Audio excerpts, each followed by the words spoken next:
Welcome back. You're watching the Jacksonville History Show. Our guest is Dr. Wayne Wood. Wayne, we're going to talk about when modern architecture becomes historic. Things that we didn't think were historic all of a sudden are. Well, this came to the fore not too many years ago when the old Hayden Burns Library was threatened with demolition, and there was quite a movement afoot to try to save that building. And people said, well, why would we save that building? It's not that old. Many people didn't think it was that pretty. And it got a lot of people thinking about these buildings that were built in the 50s and 60s that were designed by brilliant architects that are very much part of Jacksonville's architectural fabric that are now becoming eligible for the National Register. The definition of that is when a building is 50 years old, it's eligible for the National Register of Historic Places. And those architects and their buildings are still with us. Many of them are going fast, though, and they're endangered, not just in Jacksonville, but throughout the world. There is a very strong movement afoot among architectural historians to save these buildings that are collectively called mid-century modern buildings that were throughout the world, not just in Jacksonville, and many of which are very much threatened and many have been destroyed. So there's now this wave of trying to save these buildings to preserve the architecture from this very important time. And if we'll go to our slideshow, we'll look at some of these buildings. This all goes back to the Eisenhower era, when things were kind of quiet and cool and most people think not much was going on. But in Jacksonville, the first emblem of this movement was the construction of the Prudential Building, the first tall skyscraper on the South Bank and one of the first mid-century modern buildings constructed in Jacksonville that had these nice clean lines that used the technology that emerged after World War II to build taller buildings using concrete in very creative ways. You see buildings with very curvilinear looks to them, with folded plate concrete structures, with new ways of building buildings such as the Gulf Life building. When this was under construction in the early 1960s, people were just had their breath taken away that a building could look like this and be made like this so that it is on cantilevered concrete. And the resulting building, the Gulf Life building, now called River Place Tower, is on the National Register of Historic Places for concrete structures and is recognized as one of the 10 most significant precast post-tension concrete buildings in the world, right here in Jacksonville. And this building, with its soaring, almost musical sort of rhythmic towering structure, is one of Jacksonville's modern icons from this movement, from this era. There's the Hayden Burns Library with its fins. And here you see Jeb Stuart High School with its folded plate concrete roof, with the shape of the concrete gave it strength by having two plates of concrete that fused together.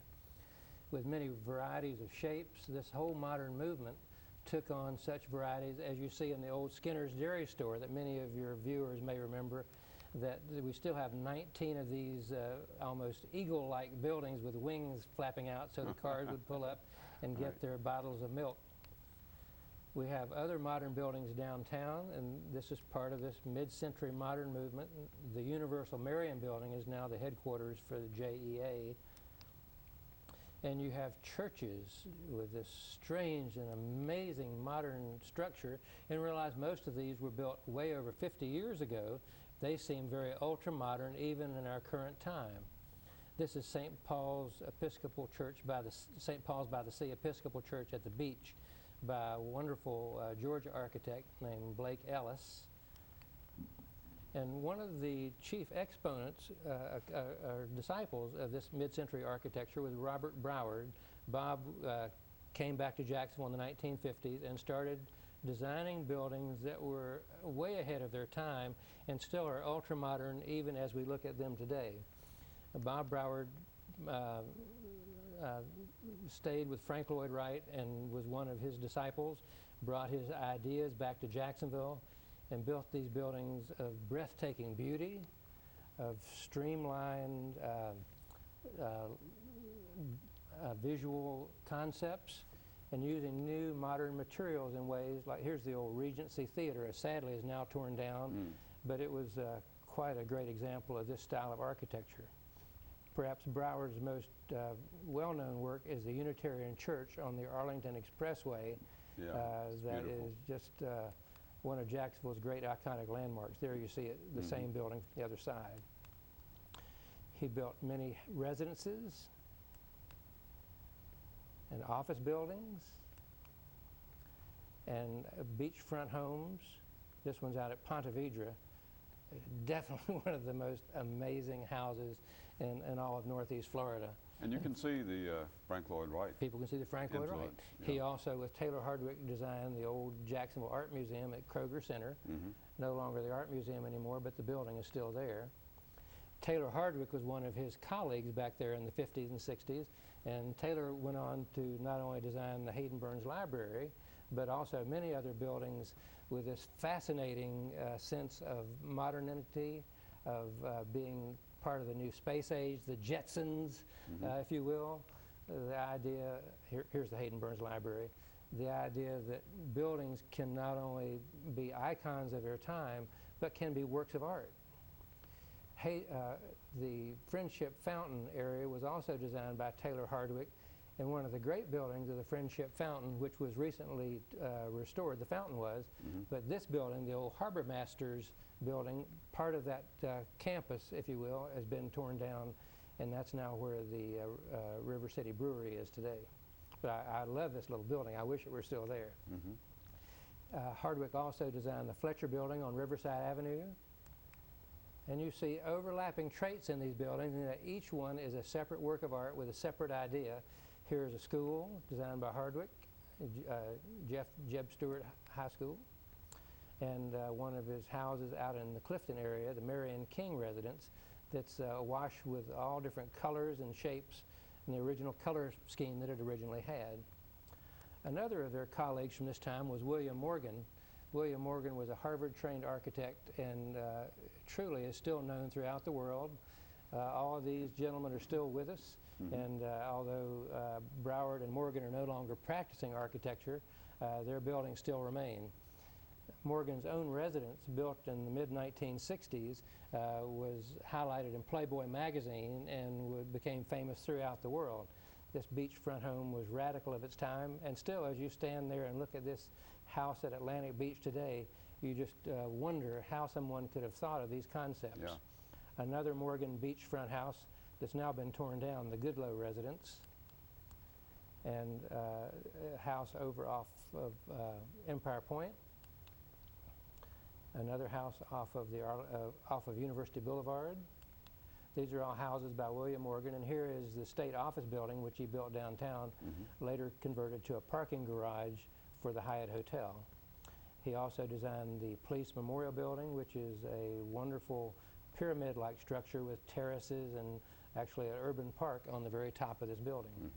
So Morgan and Broward and Hardwick brought the modern concepts of architecture to Jacksonville, but there were other architects, such as the architect for the Chart House, whose name was Kendrick Bang Kellogg, who is known throughout the world for his free-form sculptural buildings, of which we have one of his very best designs here in our city. Another wonderful building at the beach, known throughout the world, is by architect Paul Rudolph.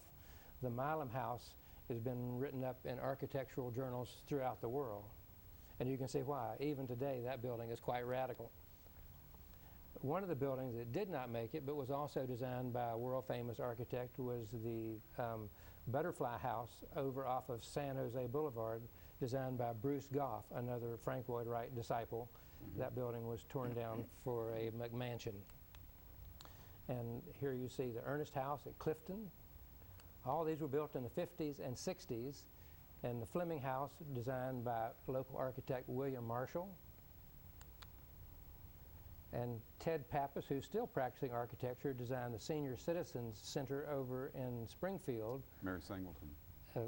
Mary Singleton, that's right, a wonderful example of this later part of the style. He also designed the Greek Orthodox Church on Atlantic Boulevard. So here we're faced with the idea, ranch-style houses in Arlington, eligible for the National Register. Who would have thought it? But the whole idea is to get people involved in realizing that architecture is part of their history, It's part of their time, and even though you look across your street and see your neighbor's house and you say, well, that's just my neighbor's house, there actually may be history lurking in that, so that as Jacksonville's skyline becomes ever more modern and takes on new eras, buildings that are built today, 100 years from now will someday be historic. So we need to be aware of the layers of history and layers of time, not just buildings that were built after the Great Fire of 1901, but buildings of the 50s and 60s. Right. And these modern buildings that are being created today will be someday icons of the future. But it takes some adjusting, doesn't it, to all of a sudden realize that, because the criteria that we're looking at is just 50 years, then it's eligible. The National Register of Historic Places says that any building that's 50 years old can be eligible, but that doesn't mean just any old building. No. It must be a building that expresses art and architecture and design qualities and history that make it significant beyond just the age of the building. It's interesting that the Hayden Burns Library was built on the site of the old City Hall.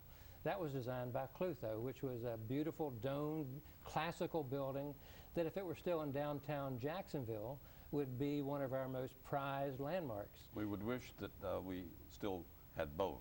But it got torn down in Yeah. order to build the next building, so we have layer upon layer of history, Yeah. and we just sometimes have to decide which one is the significant one to save. Because I guess that was one of Clutho's best buildings. It was one of And his best classical buildings. Yeah. He went on to design buildings in the prairie style of architecture, influenced by Frank Lloyd Wright, of which Jacksonville has the greatest collection of prairie style buildings of any city outside the Midwest. We also are starting to look at not just single buildings to try to preserve them, but also to preserve the context in which they are, the neighborhoods. And as we see a collection of buildings like these mid-century modern buildings, they're spread throughout Jacksonville. They're not just in one single place, although probably the greatest conglomeration of them are in downtown and in Arlington. And we hope over the next few years to have what's called a thematic group nomination for the National Register, which would embrace all these far-flung buildings in one National Register thematic district, which would include all those buildings and give them national recognition that they deserve. And as you say, it does require a little bit of adjustment on the part of historic preservationists to suddenly realize that these buildings are now historic and need to be protected. As we grow older, the buildings that were there when we were young maybe start to seem a little more important. When we first started Riverside Avondale Preservation, a common comment was, this was back in the 1970s, why those buildings aren't historic? These are the buildings that I grew up in when I was a kid. There's nothing historic about them. And we said, wait a minute, you have to understand that, first of all, you're getting older, and these buildings are getting older, and they're not just old buildings, but they're important works of art. They're buildings that have a context and a part of our history that needs to be preserved so that future generations can look back and see the history of our city over the years through its architecture. And people, we organize tours and so forth of historic buildings. Now we're going to have to reconfigure some of those tours and say these also are important buildings. Well, actually, Harry, that's happened. There have been 3 annual tours of modern buildings. A group called Docomomo, which is a national or international organization that's out to preserve historic mid-century modern buildings, has had 3 tours in Jacksonville, and they'll have another one coming up in the spring. So be on the lookout for that, for a tour of Jacksonville's mid-century modern architectural heritage. Dr. Wayne Wood, we're out of time. Thank you very much. Enjoyed the show very much. If you want more information about Jacksonville's history, visit the Historical Society website, www.jaxhistory, or call 665-0064. And for now, as Emily Liska always says, we're history.